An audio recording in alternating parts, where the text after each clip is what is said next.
Yeah, I have many hats. I used to say I'm an entrepreneur, but I'm very interested in being part of society in two ways. And I'm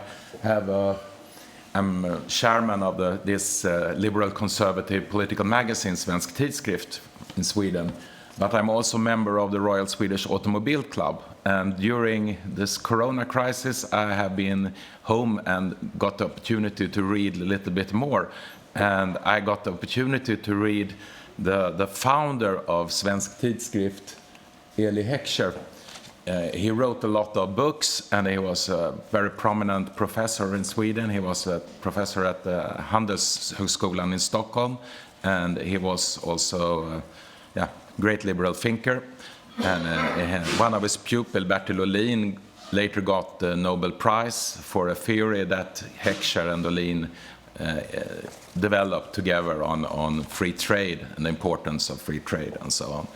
So Eli Heckscher wrote a lot of interesting things, and for me, my two worlds, my automobile club and my liberal conservative magazine, got together in some way. Finding out that in 1921, Eli Heckscher wrote an interesting paper, and it was in the beginning of in the 20th century, there was a debate among economists about monopolies, and in many ways it resembles the discussion we have today about platform companies like Facebook and Google and their role, and if they are monopolies or not, and so on. And in so many times before, technology solved this problem eventually. And Eli Heckscher, he stated, and it was feared that big network systems like railway system would be a sort of monopoly. They were a monopoly, and he was also afraid that there will be a persistent monopoly, because those monopolies they will block our entries with new technologies in much the way that Ydstedt wrote in this Candlemaker petition against the sun story. And he feared that this monopoly would persist, and it was not only a problem for the transportation business, but also it was a monopoly that blocked the development of cities and trade and so on, because if you have railroads and trams, you have political decisions about where stations should be and what timetables and so on. That's a fixed system for mobility. And Heckscher, in his paper from 1921, 100 years ago, he was optimistic. He said that he feared these big network systems like railroads and trams, but he hoped for in the future that automobiles and airplanes could be a technological solution to get more freer societies and so on. And as we know, he was right.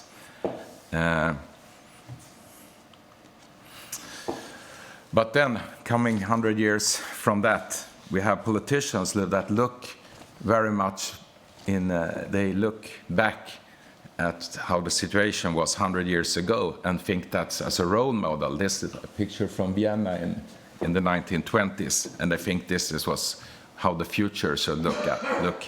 And what they forget is that the cities were much smaller, and how important it is for cities to be open for people coming in and trade and services and so on. And then you can't have a city where only people walk or use trams. And you also have the competition from free mobility like automobiles that is a competition to these political decided systems. So, and we also know during the 20th century how cities have prospered and got much bigger, and suburbs been a part of cities and so on. And this, of course, is this is the big story of how the extent of the market to get that market bigger. As Adam Smith, we learned that specialization We don't need to be ourselves baker, butcher, or brewer. And of course, that needs, if you have a bigger market, you get a more prosperous society and prosperous cities. And then you also have to have a more better transportation. You have to have transportation where you choose yourself which baker, brewer, or butcher you should choose. So I think this is important for us who believe in free markets, because while in other areas central planning has mostly been rolled out, in traffic it's become widely accepted. People talk about all the way about planned traffic systems. And today we see actors trying to regulate and limit free mobility of goods and services, and especially in cities. And they think that transportation could be coordinated to be more efficient. But we know that this kind of coordination, of course, doesn't work. But a lot of politicians think about that. And they have this preference for urban planning.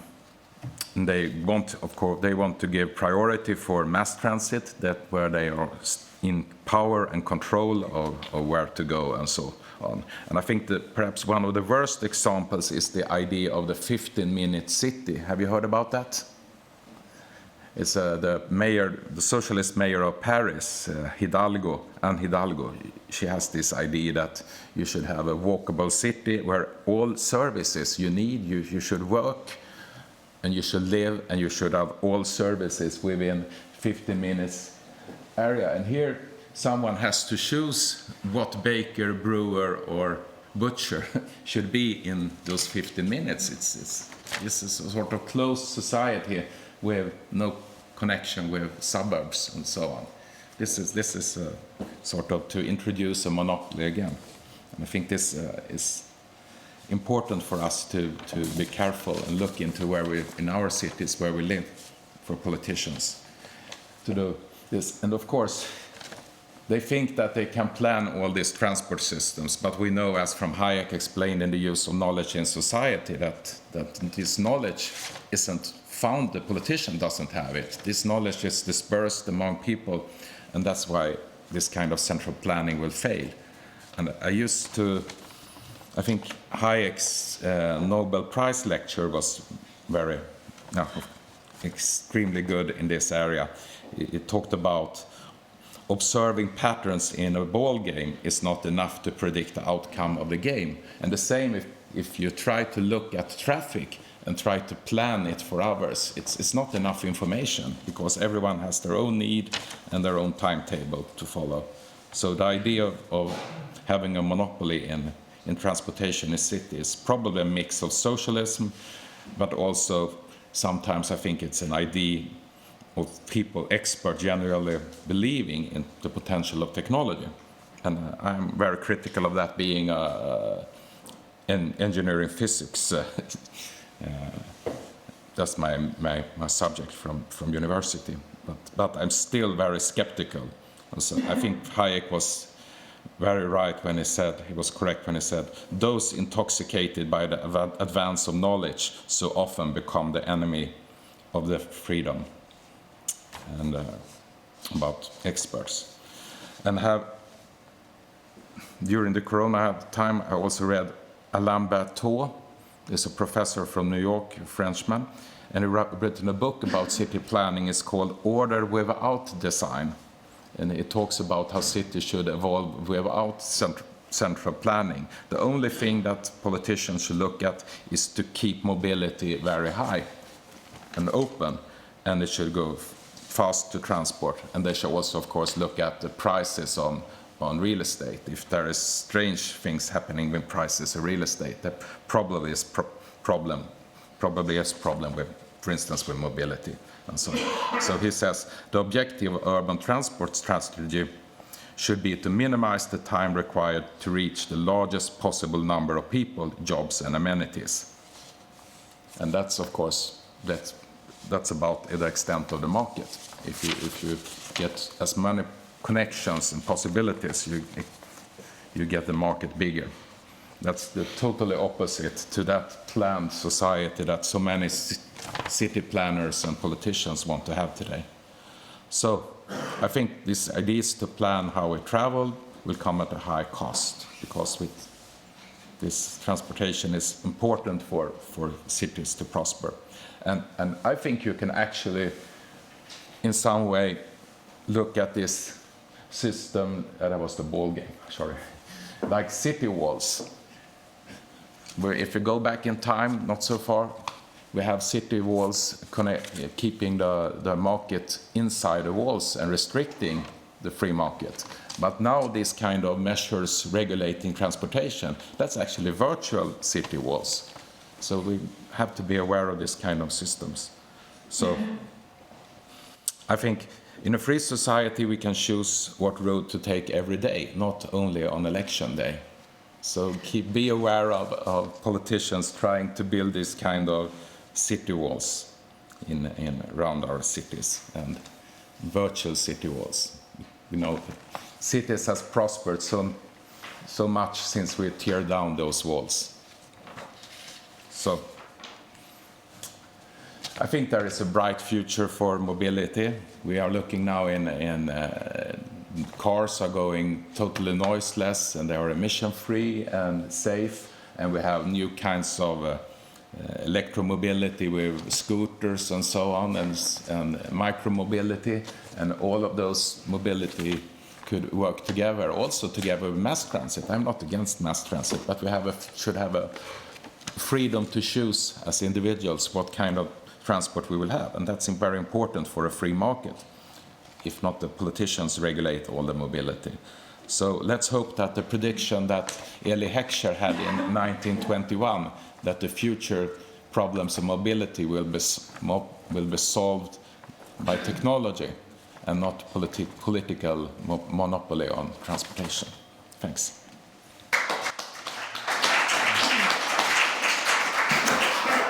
Thank you very much, and we have time for one or even two questions. Yes, please. Yes, thank you. I live in Vienna, and I have to say I would love to return to the picture of the 1920s that you have been showing. I think the city was much better then, and particularly the car traffic that you are mentioning has actually created a lot of damage in terms of the quality of life of people, in terms of pollution and so on. I think the error you are committing, I'm not completely in disagreement with your argument, but I think one thing that needs to be considered is that the mobility of cars that you're mentioning is basically a result of government intervention. It wouldn't have come on the basis of free markets. All the street infrastructure that we have is a consequence of massive state intervention, and you have the examples all over the place. When you look at New York, for example, the fact that New York was basically transformed into a car-friendly city was due to basically rather brutal government measures that displaced 100,000 of people in order to get the streets through. So the point is that there might be a different result if there were free markets, but I'm pretty sure it would not be car mobility. Car mobility is something that actually has been enabled by massive government intervention, and I think there would be better alternatives to that. So that would just be my remark on what you said. Thanks. Thanks. Yeah. I think that could be your view of it, of course, but I think that the roads are much more open for different uses. Cars, so you can have bicycle and you can have scooters and so on, and the roads are enabling a lot of competition. But if you have fixed systems like trams, it's much more complicated to have competition between mobility modes. That's the thing. So if you have only this kind of tram traffic, then the politicians will eventually control all the mobility, and then we have a more political controlled society and markets. Thank you. We have time for one quick question. Okay. Do you think that apart from stifling competition, this type of central city planning is also doomed to fail because it treats the suppliers of goods and services as interchangeable? Because if you need to create this kind of, like the French politician suggested, then you would have a lack of heterogeneity or a lack of individualism and entrepreneurialism. Do you think that's another reason? Yeah, yes, I think this kind of controlled cities is a big problem because they will not prosper in the same way. And I think this is a typical way of socialism. Socialism is for insiders, and the people that are driving these ideas are perhaps people living in the city centers, and they don't want to have people visiting from the outside, as they will make it more complicated for people. But then they will lose a lot. The cities will lose markets because people coming from the outside also have money to buy things for and so on, and also service sectors. So you need a prosperous city needs to be in contact with the suburbs and the areas around. If you close it down, then I think the city centers will evolve to be looking like suburbs. Thank you. Since we are the Austrian conference, we have to follow the rules given in advance, so no more time for questions. We had 5 very inspiring presentations. I would like to thank all speakers, and I'm sure that we will all have many questions for them during the break. I would like to thank organizers for giving me the honor to moderate this panel. And let's have a coffee and prepare for the very promising panel that we have at 11:30 on the first floor. Thanks, everyone.